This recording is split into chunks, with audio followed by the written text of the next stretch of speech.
Okay, guys, you know what's creepy? Faces. You know what's even more creepy? Faces without faces. Okay, let's go.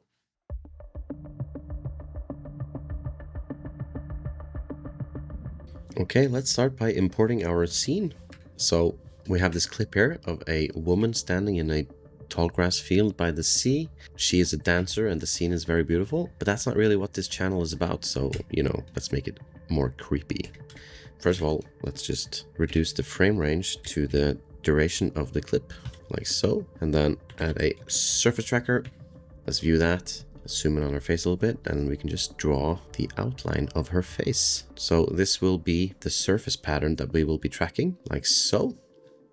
However, as she's moving her eyes, so that eye movement will throw off the tracker a little bit. So let's create a hole in the surface around the eyes, around each eye. Margin is okay.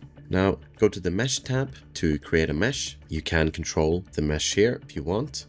However, I think we're just gonna go with the automatic one. Go to track, change the tracking quality to better, and then hit the track forwards and backwards. But let's see here how it all turned out. By clicking on the result, change the output to stabilize warp. So yeah, now we have the stabilized face. Let's start making our face texture here. So add a clean plate node, view it, change it to ranges, and then grow the edges. You can see we are essentially duplicating the edges. So you can see we're doing it to the eyes, but we don't want the mask from this one. We want to use our own mask because we want to be able to use it on other things as well. So let's just contract and expand the mask a little bit, and let's add a few masks. So let's start by adding masks around each eye, and then the nose and the mouth, like so. And now if you just drag them up a little bit, if we switch the input here from the blue one to the white one, we're now using the garbage matte input, which essentially tells anything inside the masks are not to be used. So now if we grow the edges here, you can see we're growing everything. Let's add a blur node, increase the blur a lot, like so. And then we can pipe the mask into the blur as well. And now we also need to add another blur after to essentially blur the edges of the mask. So something like that. What we also could do is add a erode and dilate node before the blur to essentially just grow the mask like that before we blur it, so that we aren't losing, something like that. Yeah, that's nice. We can also add a few masks for the eyebrows actually, so something like that. I'm just copying. There we go. We have an issue here, and that is that there's a clear texture difference between the blurred out parts and the original parts. So let's go ahead and fix that by using high frequency painting to paint back some of the skin detail in the frame here. So what we can do is we can take this image and let's add a channel booleans tool, and let's add a blur node as well, and we pipe the blur into the green input, and then we change the operation to divide. And now you can see we are getting some patterns here. So if we increase the blur, you can see we are adjusting the mask. So we want to kind of have the freckles showing. What this allows us to do is to paint only the detail back over the areas that we have blurred out. To view this in practice, let's just add a paint node, right? And then another channel booleans node.